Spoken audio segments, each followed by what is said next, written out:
Nanti di mute ya kalau ngomong. Siap. Ya. Bentar, mana sih?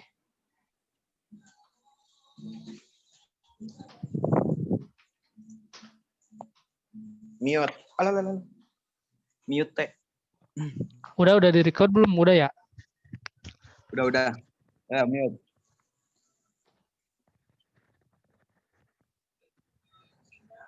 Oh. Mute.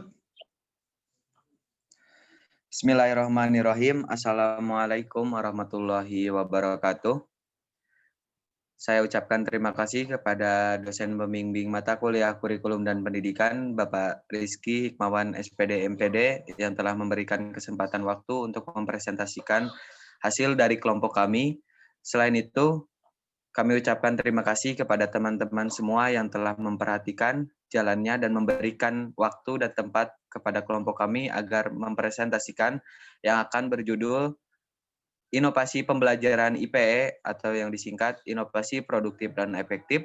Saya selaku moderator izin memperkenalkan diri. Nama saya Muhammad Rehan Zaki dengan NIM 1907844. Yang kedua ada Arif Farijal Saban dengan NIM 190788821. Yang ketiga ada Nur Melini Aini dengan NIM 1905869.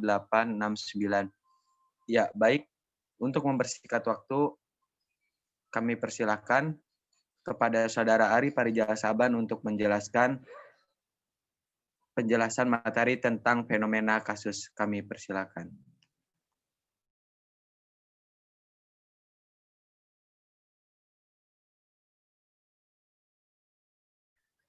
Oke, baik. Terima kasih, Kak Jaki. Di sini saya akan menjelaskan, yaitu ada fenomena kasus di mana lulusan SMK lebih banyak pengangguran. Menurut Menteri Perencanaan Pembangunan Nasional, yaitu Bambang Brojonegoro. Nah, SMK merupakan salah satu yang memegang peran penting dalam menyiapkan tenaga kerja yang dituntut untuk memenuhi dunia industri. Dan dalam dunia industri tersendiri, soft skill dan hard skill yang dibutuhkan agar menghasilkan pekerjaan yang efektif. Di sini menurut Bambang Brojonegoro, lulusan SMK lebih banyak menganggur daripada SMA. Selain itu juga menurut Badan Pusat Statistik, pengangguran di Indonesia pada tahun 2020 per bulan Agustus yaitu sebesar 7,07%. Nah, dari jumlah tersebut SMK menganggur tercatat 11,24%, sementara SMA menganggur 7,95%. Nah, maka dapat disimpulkan bahwa manajemen SMK di Indonesia masih kurang baik. Permasalahan utamanya yaitu pendidikan vokasi adalah kompetensi lulusan yang tidak sesuai dengan kebutuhan yang ada di dunia industri. Nah, sehingga permasalahannya yaitu di sini ada yang pertama banyaknya pengangguran dari lulusan SMK, yang kedua terjadinya permasalahan dalam penyampaian materi terhadap siswa SMK, dan yang ketiga kurangnya pemahaman siswa dalam menerima materi yang disampaikan oleh guru.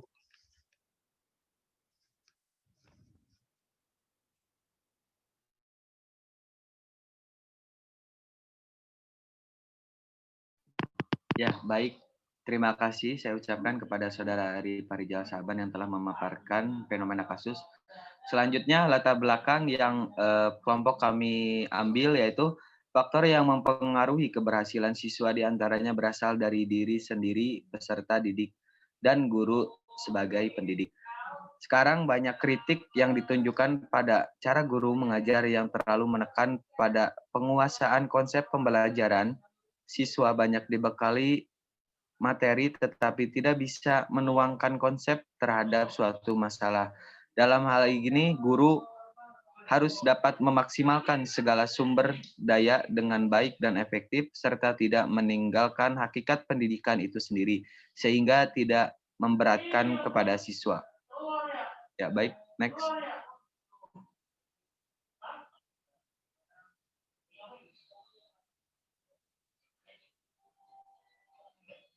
Ya. Selanjutnya tujuan akan dijelaskan oleh Saudara Nur Melenia ini, kami persilakan.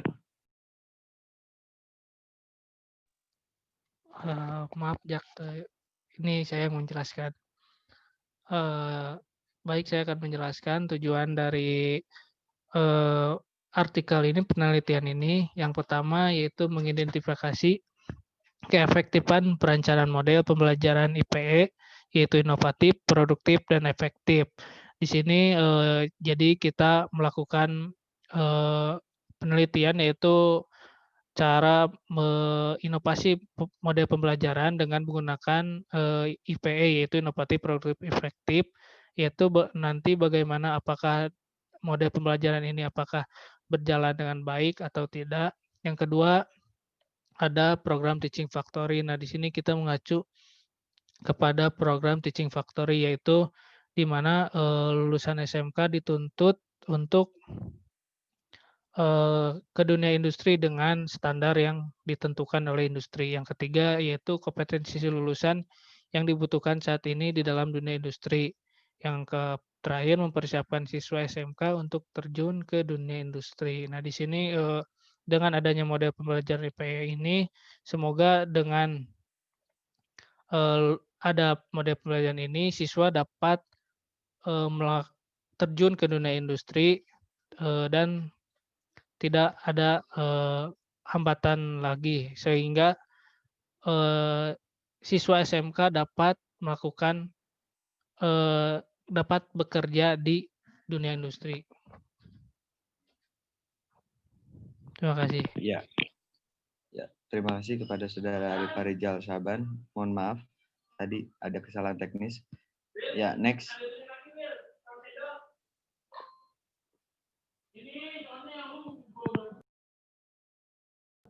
Selanjutnya, metode penelitian yang kelompok kami lakukan akan dijelaskan oleh Saudara Nur Melenia ini, kami persilakan. Baik, terima kasih moderator atas kesempatannya. Metode penelitian yang kita gunakan, ya, yang pertama itu metode yang digunakan ketika melaksanakan penelitian ini menggunakan metode kuantitatif. Nah, yang kedua ini adalah menyebarkan pertanyaan secara online dengan media Google Form. Nah, di sini kita mengajukan beberapa pertanyaan pada Google Form dan sasaran kita pada kali ini yaitu siswa SMA dan SMK yang ingin melanjutkan ke dunia industri. Nah, dari hasil Google Form, 80% siswa mendukung dengan adanya pembelajaran IPE ini. Nah, yang ketiga itu melakukan penerapan metode pembelajaran IPE kepada siswa atau siswi di beberapa SMK dengan virtual. Nah, di sini kami menggunakan Zoom pada saat melakukan observasi, dan siswa yang kami ajar ini adalah siswa SMK dari jurusan TKJ. Nah, alhamdulillah pada observasi tersebut siswa itu sangat antusias dalam pembelajaran IPE ini.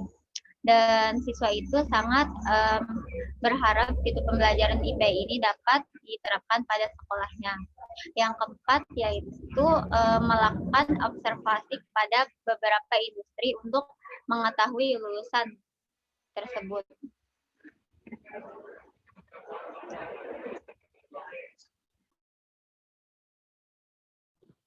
Ya, baik. Kami ucapkan kepada Nur Melenia ini yang telah memaparkan metode penelitian. Ya, next. Selanjutnya hasil dilanjutkan Saudara Nur Melenia ini. Dipersilakan. Baik, terima kasih. Nah, dari hasil observasi yang tadi kami sampaikan itu, kami membuat beberapa target yang harus dicapai. Yang pertama itu adalah membaca materi yang akan dipelajari. Dari target 76% ini, kami mendapatkan 79% di lapangan, sehingga alhamdulillah dapat terlaksana. Yang kedua adalah memperhatikan guru ketika menerangkan. Dari target yang kami targetkan 80%, alhamdulillah mendapatkan 83% sehingga dapat terlaksana. Yang ketiga yaitu memperoleh ide dari suatu masalah. Nah, di sini kami itu memancing para siswa untuk setelah mendapatkan materi, melontarkan segala ide-ide dari suatu permasalahan. Dari target 70%, kita mendapatkan 75% sehingga dapat terlaksana. Yang keempat ini adalah setelah mendapatkan ide tersebut, kami itu menuntut siswa untuk membuat suatu produk. Nah, dari target 66%, kami mendapatkan 71% sehingga dapat terlaksana. Yang kelima itu menghasilkan sebuah produk. Karena keterbatasan waktu, sehingga dari produk-produk yang kami buat itu baru setengah jalan, belum menghasilkan sebuah produk yang jadi. Jadi dari target kami yang semula 73%, mendapatkan 65% sehingga belum dapat terlaksana. Sekian. Ya, terima kasih kepada Saudara Nurmelinia ini yang telah memaparkan metode penelitian dan hasil. Baik, next. Ya, kesimpulan yang dapat kelompok kami ambil yaitu dalam mempersiapkan siswa ataupun siswi di bidang industri, proses pembelajaran materi dengan praktikum harus lebih seimbang. Dengan penerapan metode IPE ini diharapkan bisa menjadi sumber pembelajaran materi menjadi lebih baik lagi, sehingga model pembelajaran IPE, inovasi produktif efektif ini dapat meningkatkan produktivitas siswa ataupun siswi, khususnya di bidang SMK maupun di bidang SMA yang akan terjun kepada dunia industri ini. Sehingga diharapkan dalam memenuhi kompetensi lulusan yang sesuai dengan kebutuhan dunia industri. Sekian yang dapat kelompok kami sampaikan, kurang lebihnya mohon maaf. Saya ucapkan terima kasih kepada Bapak dosen pengampu yang terhormat Bapak Rizky Hikmawan SPD MPD yang telah memberikan kesempatan waktu dan teman-teman yang telah memperhatikan presentasi dan jalannya alur penjelasan dari kelompok kami. Sekian dari kelompok kami, kurang lebihnya mohon maaf. Wallahul muwaffiq ila aqwamit thoriq. Wassalamualaikum warahmatullahi wabarakatuh. Waalaikumsalam warahmatullahi wabarakatuh.